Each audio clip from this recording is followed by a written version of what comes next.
In this life, you either control the game or become a pawn in someone else's. The humid Miami air hung thick as molasses on that fateful Tuesday morning in 1982, when Isabella Vasquez stepped out of her white Cadillac, carrying what appeared to be a simple bouquet of orchids. To anyone watching, she was just another florist making a delivery to the sprawling Coral Gables estate. But hidden beneath those delicate petals lay 2 kilos of the purest Colombian cocaine, and Isabella Vasquez was no ordinary flower girl. She was Griselda Blanco's ghost, the courier no one suspected, the woman who moved millions in product while maintaining the perfect cover of a soft-spoken business owner. For 3 years, she danced between 2 worlds, carrying secrets that could topple governments while arranging wedding bouquets for Miami's elite. But when Marco Herrera's men stepped from behind the marble columns with guns drawn, demanding she open her delivery case, Isabella knew this moment would define everything. What Marco didn't realize was that he'd just threatened the one person Griselda Blanco would burn the entire city down to protect. What happened next would become legend in the underworld. But was Isabella truly loyal to the cocaine queen, or was she playing a far more dangerous game? Before we jump back in, tell us where you're tuning in from, and if this story touches you, make sure you're subscribed because tomorrow I've saved something extra special for you. Isabella's fingers didn't tremble as she set down the orchid arrangement on the marble steps. 3 guns pointed at her chest, but her heartbeat remained steady, a skill learned in jungles far deadlier than Miami's cocaine corridors. "You boys seem nervous," she said, her voice carrying the slight accent she'd cultivated over years of carefully constructed identity. "It's just flowers." Marco Herrera emerged from behind the largest column, his silk shirt already darkened with sweat despite the early hour. Isabella had been tracking his operation for months, mapping his territory through careful observation during her legitimate deliveries to this very neighborhood. The irony wasn't lost on her. She'd sold roses to his lieutenant's wife just last week. "Open the case, Florista," Marco commanded, his gold teeth catching the morning sunlight. "We know what Griselda's little flower girl carries in her pretty arrangements." Isabella tilted her head, studying him with the same detached curiosity she once reserved for interrogation subjects in CIA safe houses. Marco was desperate. She could smell it beneath his expensive cologne. His Cuban operation was hemorrhaging money, losing ground to Griselda's expanding empire. This ambush was the move of a man with few options left. "You're making a mistake," she said quietly, though she made no move toward the arrangement. "Mrs. Henderson is expecting these orchids for her daughter's wedding.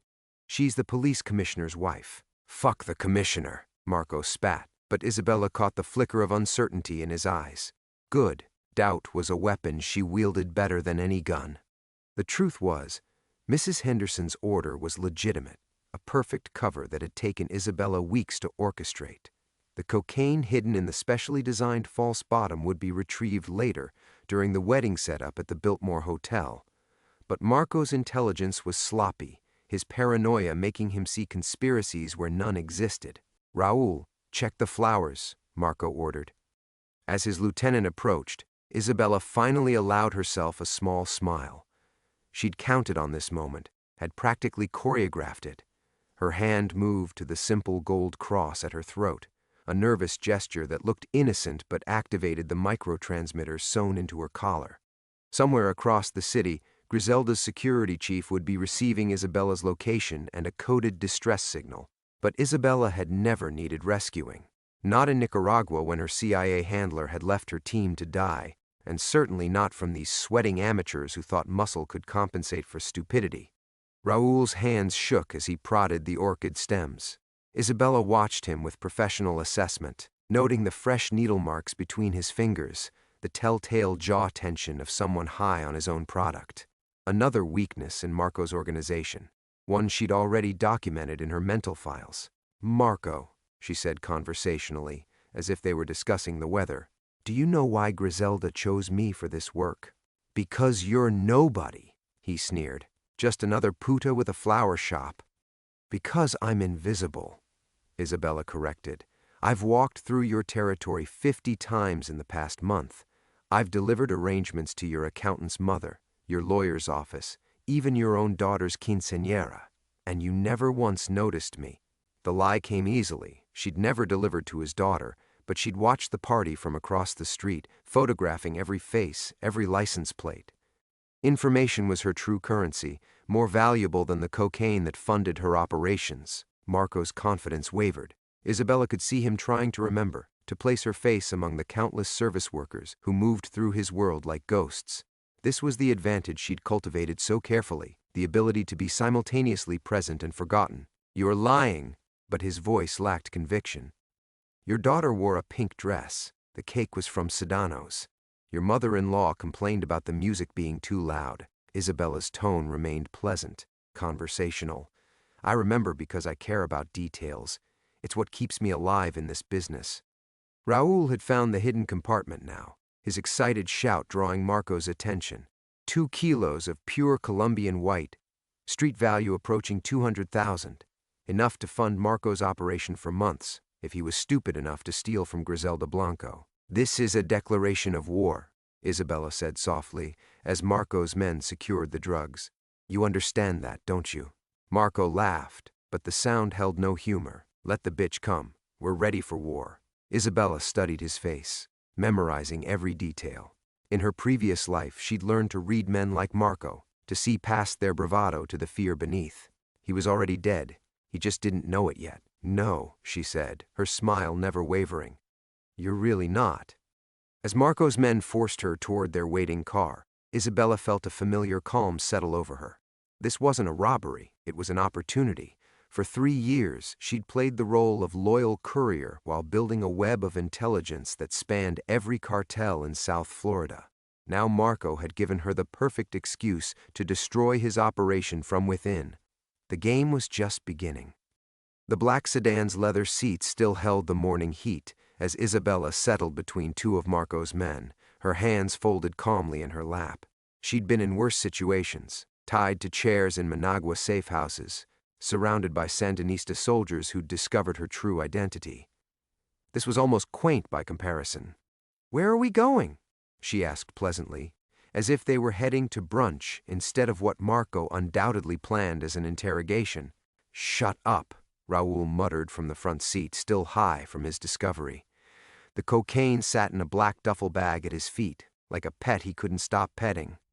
Isabella glanced at her watch, a simple Timex that concealed sophisticated electronics.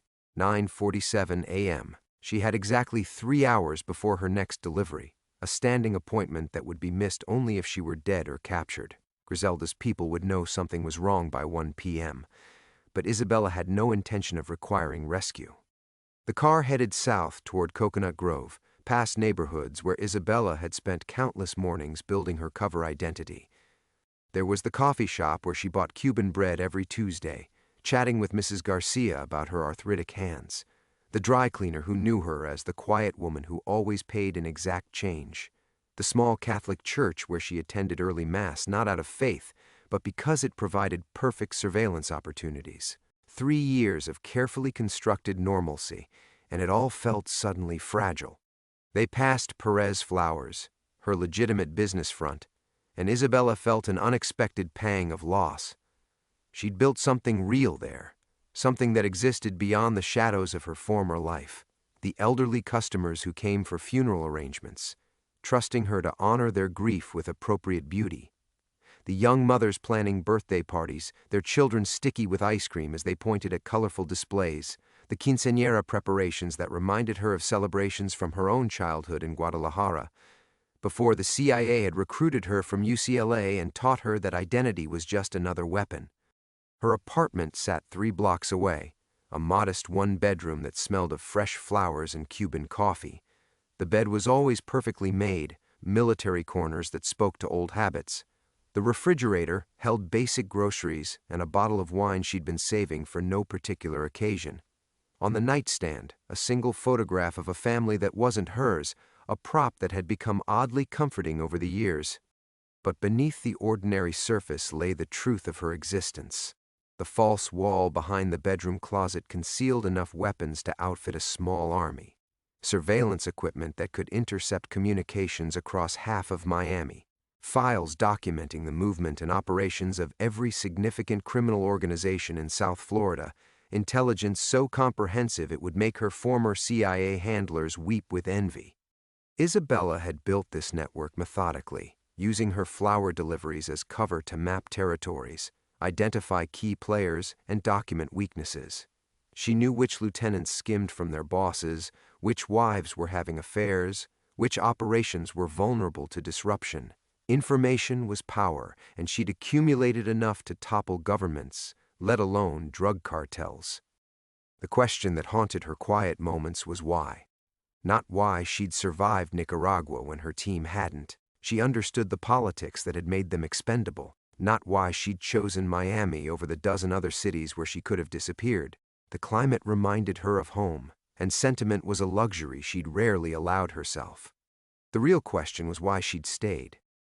3 years was long enough to gather what she needed and disappear again. Her original mission, recovering and destroying the evidence of Operation Serpiente that could expose a network of corrupt officials reaching into the highest levels of government, had been completed within the first 18 months. The photographs, financial records, and witness testimonies were secure, the participants either dead or discredited. She could have vanished into another identity, another life. But something had kept her here, playing courier for Griselda Blanco while building an intelligence empire that served no master but herself. Perhaps it was the illusion of stability, the dangerous comfort of routine. Or maybe it was the darker truth she'd been avoiding, that she'd found purpose in the shadows, meaning in the game itself. The CIA had trained her too well. She was a predator who'd learned to hunt in civilization's margins, and civilian life held no appeal. The car turned into a warehouse district Isabella knew intimately, Marco's secondary operation, where he processed cocaine for street distribution. She'd photographed this facility 6 months ago, had blueprints of the interior layout committed to memory. If Marco intended to interrogate her here, he'd chosen poorly. This was her territory as much as his. As they pulled to a stop, Isabella caught sight of her reflection in the window. A woman approaching middle age, unremarkable in every way except for her eyes.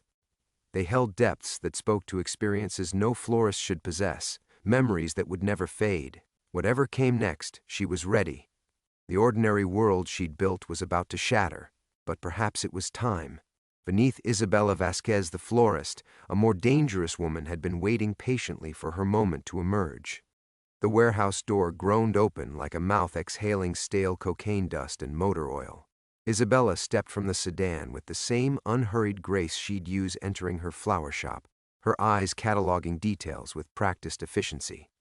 2 guards flanked the entrance, both young, both nervous, both carrying weapons they'd likely never fired in anger. The loading dock showed signs of recent activity, fresh tire marks in the concrete dust, the lingering chemical smell of acetone from processing operations. She'd been right about Marco's poor choice of venue. This was exactly where she'd expected him to bring her. "Move," Raoul commanded, his hand hovering near the pistol at his waistband. The cocaine discovery had given him confidence, but Isabella noted how his eyes darted constantly toward the shadows. Even high on his own product and adrenaline, some part of him recognized they'd crossed a line that couldn't be uncrossed. The warehouse interior matched her mental blueprints perfectly. Processing tables lined the far wall, scales and cutting equipment arranged with the precision of a surgical suite. A small office overlooked the operation from a raised platform. Bulletproof glass installed by a man who understood his business made him a target. Isabella counted 7 additional men scattered throughout the space, their positioning revealing more about Marco's paranoia than any formal security arrangement could. This wasn't an interrogation setup. This was a fortress. Marco emerged from his glass office like a general surveying conquered territory, his earlier nervousness replaced by the swaggering confidence of a man on his home ground. He'd changed his sweat-stained shirt for a crisp guayabera, his gold jewelry catching the harsh fluorescent lighting. The transformation was theatrical, calculated to intimidate. "Welcome to my real business, Floresta," he called down from his perch. "No fancy Coral Gables mansions here, just honest work." Isabella allowed herself a quiet laugh. "Honest work. Is that what you call stealing from Griselda Blanco?" "I call it survival." Marco descended the stairs with deliberate slowness, each step designed to build tension. Your Colombian bitch thinks she owns Miami, but this city belonged to Cubans long before she arrived with her jungle savagery. The warehouse fell silent except for the distant hum of air conditioning struggling against the summer heat. Isabella could feel the weight of attention from Marco's men, their eagerness for violence held in check only by their boss's need for theater. These weren't the disciplined operators she'd faced in Nicaragua. They were street soldiers drunk on movies and mythology, dangerous in their unpredictability. "You know what your problem is, Marco?" Isabella said conversationally, her voice carrying easily across the space. "You think this is about territory, about respect, about whose flag flies over which corner." She walked toward the center of the warehouse, ignoring the weapons tracking her movement. "But that's not what this business is really about. It's about information, networks, understanding your enemy better than they understand themselves." Marco's laugh was harsh, genuine. "Information? You think your flower shop gossip scares me?" "I think," Isabella said, stopping beside a processing table where traces of white powder still dusted the surface, "that you have no idea who you're dealing with, and that ignorance is going to destroy everything you've built." The words hung in the air like a challenge, and Isabella watched Marco's face for the telltale signs of doubt. Instead, she saw something that made her reevaluate the entire situation: genuine amusement. Not the bravado she'd expected, but the confident satisfaction of a man holding cards his opponent couldn't see. "You're right about information," Marco said, pulling a manila folder from inside his guayabera. "For instance, I know that Isabella Vasquez, florist, has a very interesting past. Nicaragua, 1979. Operation Serpiente. 3 dead CIA agents and 1 missing operative who supposedly died in a Sandinista prison camp." The warehouse seemed to contract around Isabella, the familiar weight of old secrets pressing against her chest. She kept her expression neutral through years of training, but her mind raced through possibilities. How much did he know? Where had the information come from? More importantly, who else possessed it?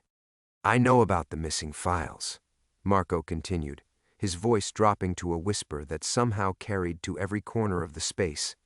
"The evidence that could bring down senators, CIA directors, maybe even presidents. And I know why you really stayed in Miami, Agent Rodriguez." Isabella's birth name hit her like a physical blow. She hadn't heard it spoken aloud in 4 years, had almost convinced herself it belonged to someone else entirely. The careful world she'd constructed, the flower shop, the routine deliveries, the illusion of ordinary life, cracked like glass under pressure. "So here's what's going to happen," Marco said, his gold teeth gleaming. "You're going to help me destroy Griselda's operation from the inside. And in return, your secrets stay buried, because if they don't," he didn't need to finish the threat. They both understood the stakes. For the first time in 3 years, Isabella Vasquez faced a choice that would determine not just her survival, but the very nature of who she would become. The silence stretched between them like a taut wire ready to snap. Isabella's trained composure held, but beneath the surface, her mind fractured into a dozen competing calculations. Every instinct honed through years of covert operations screamed conflicting advice: run, fight, negotiate, disappear, but there was nowhere to run. Not anymore. The weight of her concealed Walther P-38 pressed against her ribs, useless against 7 armed men in an enclosed space. Even if she could reach it, even if her muscle memory from Langley training kicked in, what then? Killing Marco wouldn't kill the information he possessed. If anything, it would guarantee its release through whatever dead man's switch he'd undoubtedly arranged. "You're thinking about the gun," Marco observed with lazy amusement. "Wondering if you're still fast enough, still good enough. Wondering if Agent Elena Rodriguez has any tricks left that florist Isabella Vasquez never learned." The casual use of her real name made Isabella's jaw clench involuntarily. She forced her breathing to remain steady, but each mention felt like a violation, like having her skin peeled away layer by layer. Elena Rodriguez was supposed to be dead, buried in a mass grave outside Managua alongside the other inconvenient truths of Operation Serpiente. 3 years, she said finally, her voice barely above a whisper. "How long have you known?" Marco's smile widened. long enough to understand what I'm dealing with, long enough to appreciate the opportunity that walked into my hands this morning.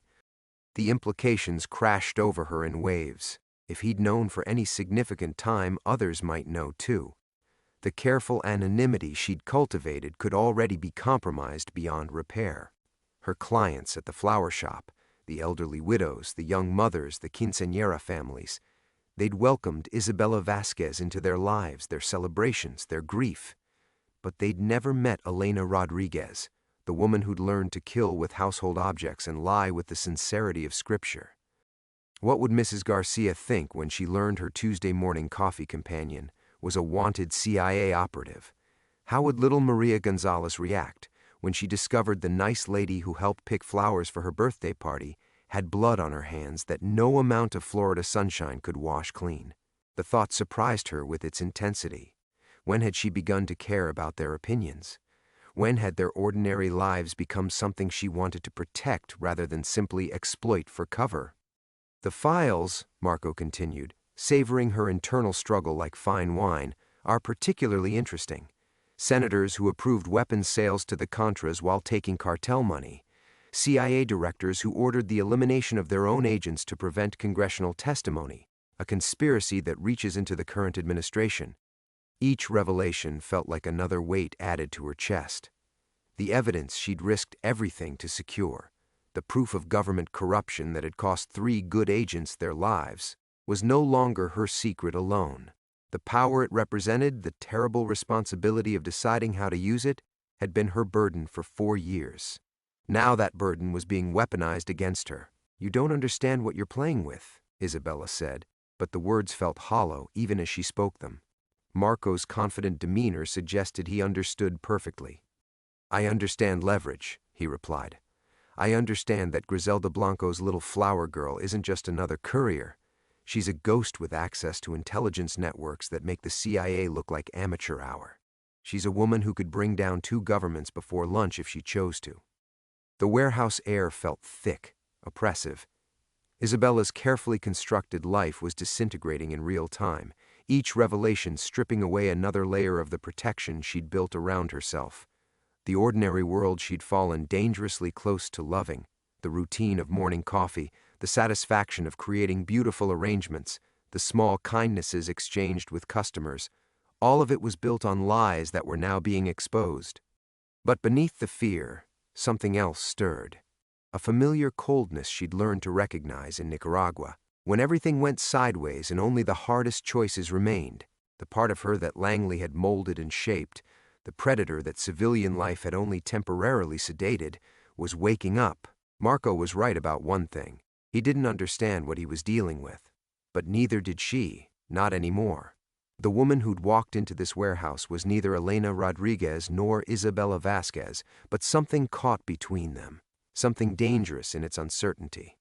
"What exactly are you proposing?" she asked, buying time while her mind processed options, calculated odds, prepared for the moment when hesitation would transform into action. Marco's gold teeth caught the harsh light as he smiled. "Partnership. Your skills, my territory, Griselda's downfall. Miami can be big enough for both of us, if we're smart about it." The offer hung in the stifling air between them, and Isabella realized with crystalline clarity that whatever choice she made in the next few moments would determine not just who lived or died, but who she would become when the smoke cleared. The weight of Marco's proposition settled over Isabella like Miami humidity, inescapable, suffocating, transforming everything it touched. Partnership. The word tasted like ash in her mouth, but beneath the revulsion, her tactical mind was already dissecting the offer, examining it from every angle like a bomb that needed careful diffusing. "You want me to betray Griselda," she said, not a question but a statement that bought precious seconds while she processed the full scope of what Marco was suggesting. "I want you to survive," Marco corrected, his voice carrying the patronizing tone of a man who believed he held all the cards. "Griselda's empire is built on fear and violence, but it's also built on assumptions. She assumes loyalty can be bought. She assumes her enemies are too stupid or too weak to threaten her. Most dangerously, she assumes she knows who she can trust." Isabella's mind raced through the implications. If Marco had discovered her true identity, what prevented others from doing the same? How long before Griselda herself learned that her most trusted courier was a CIA operative with enough classified intelligence to reshape the entire South Florida criminal landscape? The Colombian woman's paranoia was legendary. She'd executed subordinates for far less than harboring a federal agent. There was another calculation, darker and more complex.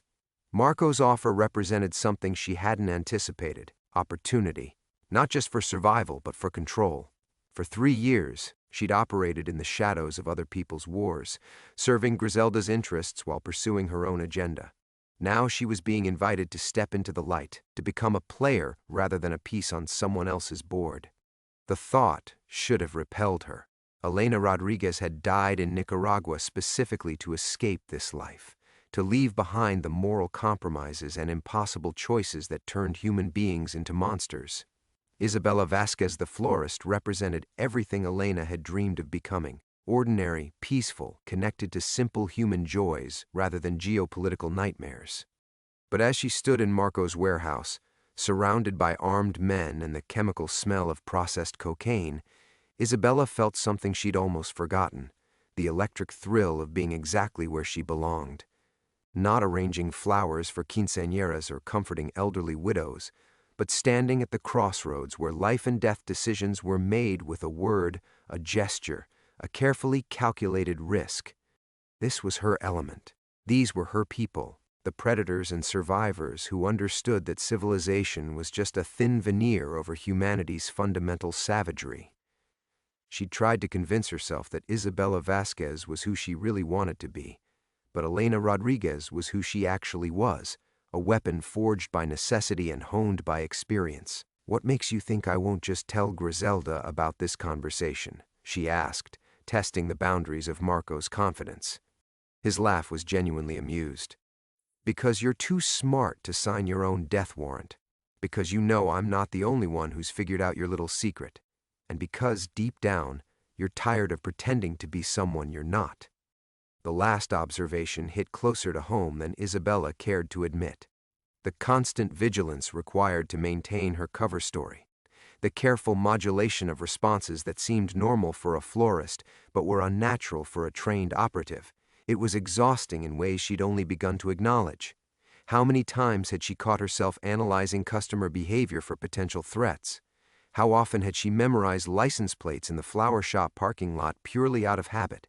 She was tired. Tired of living a life that belonged to someone else. Tired of pretending that arranging funeral flowers for Mrs. Garcia's husband was more meaningful than the intelligence network she'd built throughout Miami's underworld.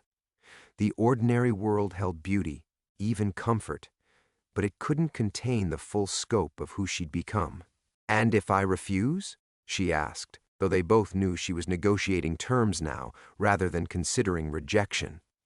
Marco's expression hardened. "Then Elena Rodriguez's resurrection becomes tomorrow morning's headlines. The CIA disavows any knowledge of your survival. Griselda puts a bullet in your head for being federal, and I take over her territory anyway. Just more messily than I'd prefer." The warehouse fell silent except for the distant hum of machinery and the soft rustle of armed men shifting positions. Isabella could feel the moment crystallizing around her, the point of no return approaching with mathematical inevitability. Every choice that had brought her to this place, surviving Nicaragua, choosing Miami, accepting work with Griselda, had been leading to this decision. She thought of her apartment 3 blocks from the flower shop, the photograph of strangers on her nightstand, the bottle of wine she'd never opened. That life had been a beautiful lie, a temporary shelter from the storm of her real existence. But storms didn't wait for convenient timing, and shelters weren't meant to last forever. "All right," Isabella said, her voice steady as bedrock. "Let's discuss terms." The words felt like stepping off a cliff, leaving the last traces of Isabella Vasquez the florist falling away into darkness. What emerged from that warehouse would be something new, neither the naive idealist Elena Rodriguez had once been, nor the careful civilian Isabella had pretended to be. The threshold was crossed. There would be no going back. Marco's smile transformed into something sharper, more calculating. "Terms. I like a woman who understands business." He gestured to one of his lieutenants, who produced a folding chair that had seen better decades. Sit. This might take a while. Isabella remained standing, a subtle assertion of a quality that wasn't lost on anyone in the warehouse. I prefer to conduct negotiations on my feet. Old habit. CIA training dies hard, I suppose. Marco's casual reference to her past sent another chill through the space, but Isabella found herself adjusting to the exposure with surprising ease. Perhaps there was relief in finally dropping the pretense, in allowing Elena Rodriguez to breathe after 3 years of suffocation. "First term," she said, taking control of the conversation. "I need to know exactly what information you possess and who else has access to it." Marco's eyebrows rose slightly, already thinking like a spy again. "I have copies of your original CIA file, including psychological evaluations and mission reports.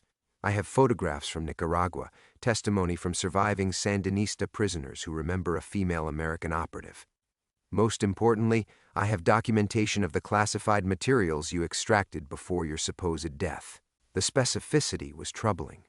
This wasn't street-level intelligence gathering. Someone with serious resources had compiled a comprehensive dossier on Elena Rodriguez. But who? And why had they shared it with a mid-level Cuban drug dealer? "Where did you get it?" she pressed. Information is a commodity, just like cocaine. It flows through networks, changes hands, finds its way to buyers who understand its value. Marco's evasion was smooth, but told her everything she needed to know. He was a middleman, not the source. "Who's your supplier?" The question came out harder than she'd intended, carrying the authority of someone accustomed to extracting answers from reluctant subjects. For the first time, Marco's confidence flickered. "That's not your concern." "It's absolutely my concern. If I'm partnering with you, I need to understand the full scope of exposure.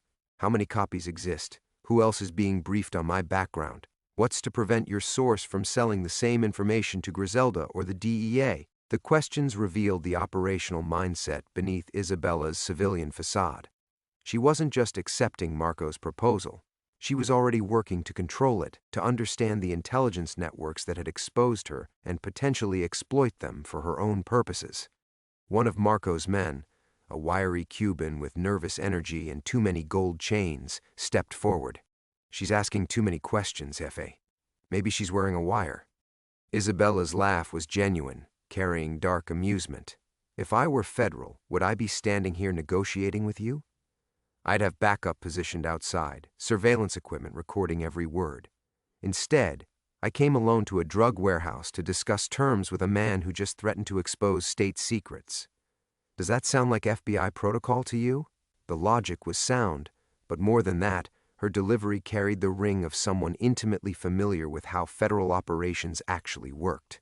Marco's lieutenant stepped back, mollified for the moment. "Carlos raises a fair point, though," Marco said. "Trust is earned slowly in this business. We'll start small, information for information. You tell me something useful about Griselda's operation, I tell you something useful about my sources." Isabella recognized the negotiating tactic, but she also sensed opportunity.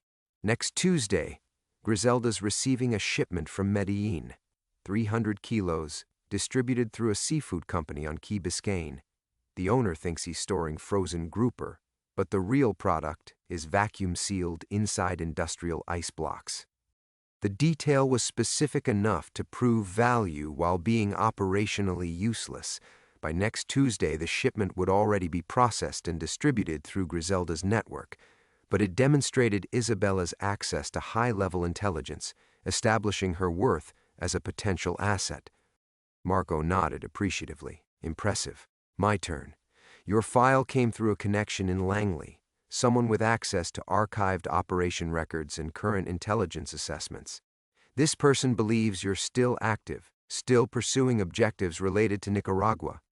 The revelation hit like a physical blow. Someone in the CIA not only knew Elena Rodriguez was alive, but suspected she was continuing her mission independently. That suggested either a friendly contact trying to warn her or a hostile one preparing to eliminate a loose end. Neither possibility was comforting. "How do I contact this person?" she asked. "You don't. They contact you, when and how they choose. But they wanted you to know they're watching, wanted to see how you'd respond to pressure. Isabella felt the familiar sensation of puzzle pieces clicking into place. This entire confrontation, the theft of Griselda's shipment, the dramatic revelation of her identity, even Marco's partnership offer, was orchestrated by someone with intimate knowledge of her psychology. They were testing her, measuring her reactions, perhaps determining whether Elena Rodriguez still posed a threat to their interests, which meant the real game was just beginning. The warehouse suddenly felt smaller, the walls pressing closer as the implications of Marco's revelation crystallized in Isabella's mind. Someone in Langley was pulling strings, orchestrating this entire encounter like a chess master moving pieces across a board she couldn't yet see. The realization that her careful anonymity had been not just compromised but weaponized against her sent ice through her veins. "We're done here for now," she said, the words cutting through the humid air with finality. "I need time to process what you've told me." Marco's expression shifted, surprise flickering across his features.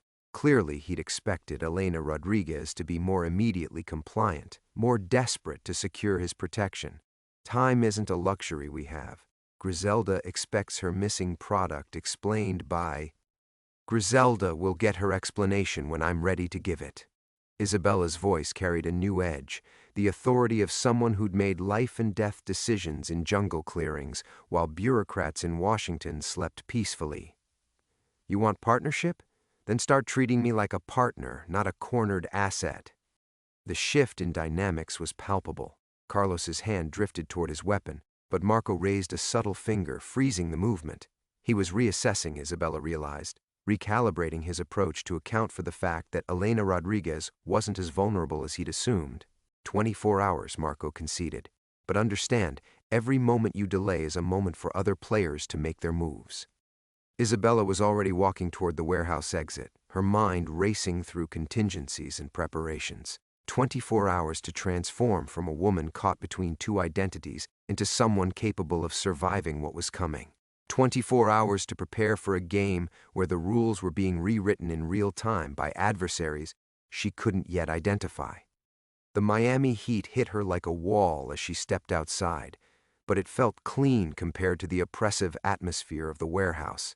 Her Honda sat exactly where she'd left it, unremarkable and overlooked, the perfect vehicle for someone who needed to disappear into the city's sprawling anonymity. But as she approached the car, her trained eye caught details that made her blood freeze. The passenger side mirror was angled differently, just by degrees, but enough for someone who'd been conditioned to notice such things. A thin layer of dust on the hood had been disturbed near the windshield wipers. Most telling, the nearly invisible thread she'd placed across the driver's side door handle was missing entirely. Someone had been inside her car. Isabella forced herself to maintain normal movements as she unlocked the door and slid behind the wheel. Her fingers found the small mirror she kept clipped to the sun visor, using it to scan the interior while appearing to check her appearance. Nothing obvious, no wires, no devices visible to casual inspection. But professional surveillance equipment had evolved far beyond crude listening devices duct-taped under dashboards. Starting the engine, she pulled into Miami traffic with practiced casualness while her mind cataloged options. The car was compromised, which meant her apartment likely was too. Her flower shop, her carefully constructed routines, the elderly customers who'd become almost like family, all of it potentially under surveillance now. The weight of what she was losing hit her unexpectedly hard. Mrs. Garcia, who brought her fresh Café Cubano every Tuesday morning. Little Maria Gonzalez, who insisted Isabella help choose flowers for every family celebration. The quiet satisfaction of creating beauty in a world that had shown her too much ugliness. These weren't just elements of her cover story, they'd become pieces of her soul. But Elena Rodriguez had learned long ago that loving something was just another way of volunteering it as a target. The people she cared about would be safer if Isabella Vasquez simply disappeared, another casualty of Miami's endless capacity to swallow lives whole. She drove aimlessly for 20 minutes, taking random turns and monitoring for surveillance, while her tactical mind shifted into full operational mode. First priority, secure communications. Second, safe house establishment. Third, intelligence gathering on both Marco's mysterious CIA contact and Griselda's current disposition. But beneath the familiar comfort of operational planning, something darker was stirring. For 3 years she'd been reacting to circumstance, to other people's agendas, to the constant need to maintain her civilian facade. Now, with that facade crumbling around her, Elena Rodriguez was remembering what it felt like to be proactive. Someone had orchestrated this confrontation, used her like a lab rat in a maze of their design. Someone thought they could manipulate her psychology, predict her responses, control her choices through carefully applied pressure. They were about to learn how wrong they were. Isabella pulled into a parking garage downtown, choosing a spot with clear sight lines and multiple exit routes. 24 hours to prepare wasn't much time, but she'd worked with less in Nicaragua. The difference was that this time she wouldn't just be surviving the game. She was going to rewrite the rules entirely. The parking garage's fluorescent lights cast harsh shadows across Isabella's face as she sat motionless in the compromised Honda, her hands steady on the steering wheel despite the chaos erupting in her mind. 24 hours. The deadline ticked like a bomb in her consciousness, but it wasn't Marco's ultimatum that terrified her. It was the growing certainty that she was about to face the one thing Elena Rodriguez had spent 3 years running from, the truth about Nicaragua. She closed her eyes and allowed herself 30 seconds of vulnerability, 30 seconds to acknowledge what every operational instinct was screaming at her. This wasn't about drug territories or cartel politics. Marco was a pawn, just like she'd been a pawn. Someone in Langley wanted Elena Rodriguez to surface, wanted her functional and operational again, and they'd orchestrated this entire scenario to force her hand, which meant they knew exactly what she'd taken from that compound in the jungle. They knew what was buried in her apartment wall, what secrets she'd extracted before Elena Rodriguez officially died in a helicopter crash that had been anything but accidental. Opening her eyes, Isabella stepped out of the car and began walking toward the garage exit, leaving the Honda behind like she was shedding skin. Every piece of Isabella Vasquez's life would have to be abandoned now. The apartment, the flower shop, the careful routines that had kept her invisible. But more than that, she was abandoning the illusion that she could ever truly escape what she'd become in Nicaragua. The Miami streets pulsed with evening energy as she emerged from the garage, but Isabella moved through the crowds like a ghost, her mind already several moves ahead. Safe house first, not a hotel where credit cards left trails, but one of the anonymous cash-only efficiency apartments that catered to Miami's floating population of refugees, dealers, and people who needed to disappear. She'd scouted 3 such locations during her first month in the city, pure paranoia that was about to pay dividends. But as she walked, fragments of suppressed memories began bleeding through the walls she'd built around Nicaragua. The weight of classified documents in her hands as explosions echoed through the jungle compound.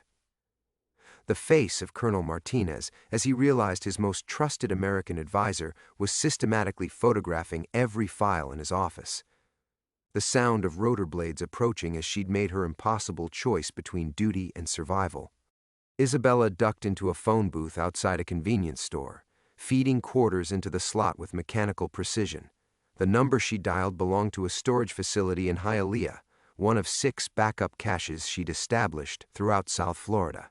Each contained identity documents, cash, weapons, and communication equipment, the infrastructure of someone who'd never truly believed her war was over. Metro Storage, how can I help you? I need to access Unit 247. Emergency retrieval. Ma'am, our office hours.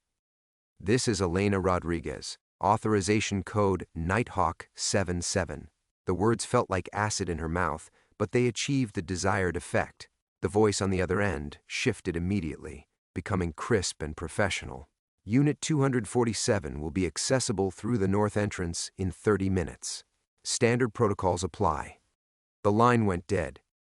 Isabella hung up the phone and stepped back into the street, her hands trembling slightly as the full weight of what she'd just done settled over her. Nighthawk 77 wasn't just an authorization code, it was a resurrection protocol, a way for deep cover operatives to signal that their mission status had fundamentally changed. By using those words, she'd just announced to whoever was listening that Elena Rodriguez was operational again. There would be no going back now. No more flower arrangements or quiet evenings with wine and television. No more pretending that the woman who'd extracted classified intelligence from a burning compound in Nicaragua could somehow transform into someone who found fulfillment in the simple rhythms of civilian life. As she hailed a taxi, Isabella caught her reflection in the window of a passing car and barely recognized what she saw. The soft edges that Isabella Vasquez had cultivated were already hardening back into the angular determination of Elena Rodriguez. Her posture had straightened, her gaze had sharpened, and something predatory was awakening behind her eyes. The taxi pulled up, and as Isabella slid into the back seat, she felt the last vestiges of her civilian identity falling away like shed clothing. The driver asked for a destination, but she barely heard him over the roar of blood in her ears. Whatever was buried in that storage unit, the equipment, the documentation, the evidence that had made Elena Rodriguez too dangerous to leave alive, would determine not just how she survived the next 24 hours, but who she became in the process. "Hialeah," she said, her voice steady as stone. "And drive fast." The ordeal wasn't just beginning. It was about to consume everything she'd built and reshape her into something she'd hoped never to become again. The taxi's headlights carved through the humid darkness of Hialeah as Isabella's stomach churned with anticipation and dread. Every streetlight they passed seemed to count down the minutes until she would hold her past life in her hands again. The weapons, the documents, the irrefutable proof of what Elena Rodriguez had really done in Nicaragua, what she'd taken, what had made her too dangerous to let live.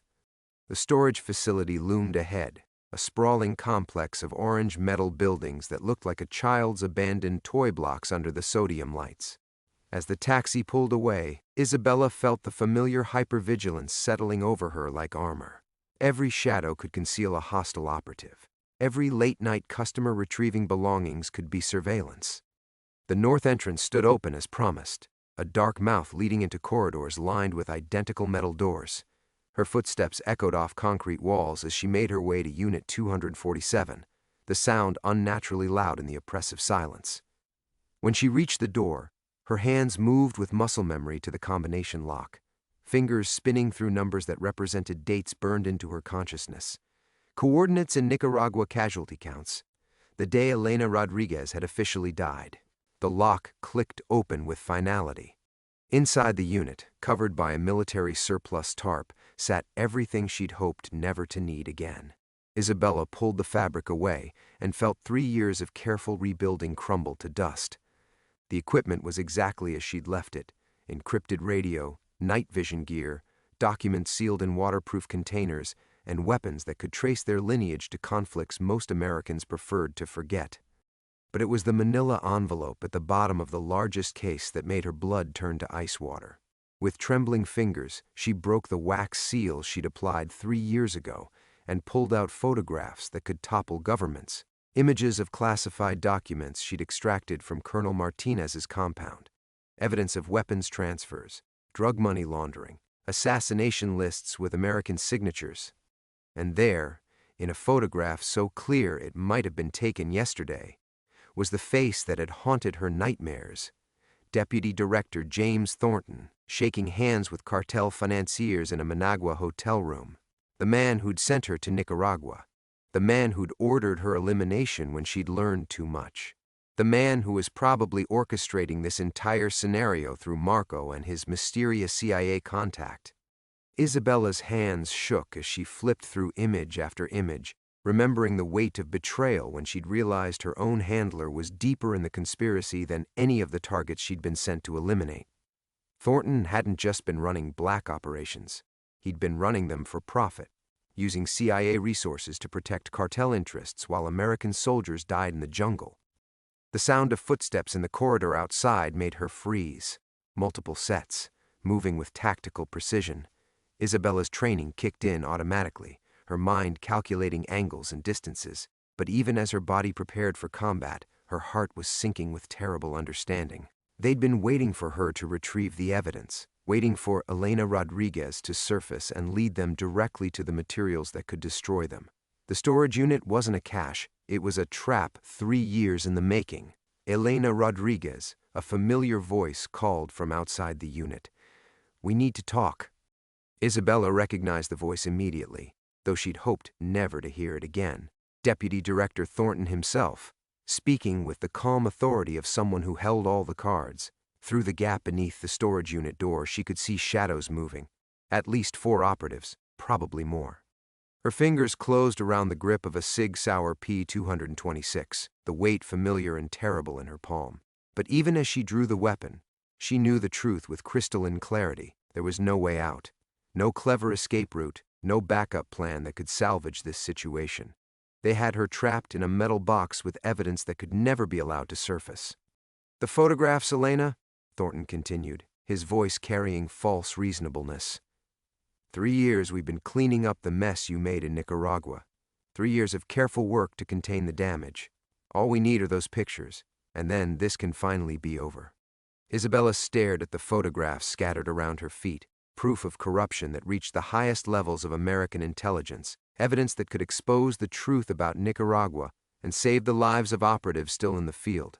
But it was also evidence that would die with her in this storage unit, becoming just another casualty of a war most people didn't even know was being fought. She thought of Mrs. Garcia's morning cafe, of little Maria's bright smile, of the simple pleasure of arranging flowers while pretending she was someone who deserved peace. All of it was gone now, burned away by the truth she'd been carrying like poison in her blood. The metal door began to shake as they prepared to breach it. Isabella raised her weapon, knowing she was about to die for the second time in 3 years. This time, Elena Rodriguez wouldn't be coming back.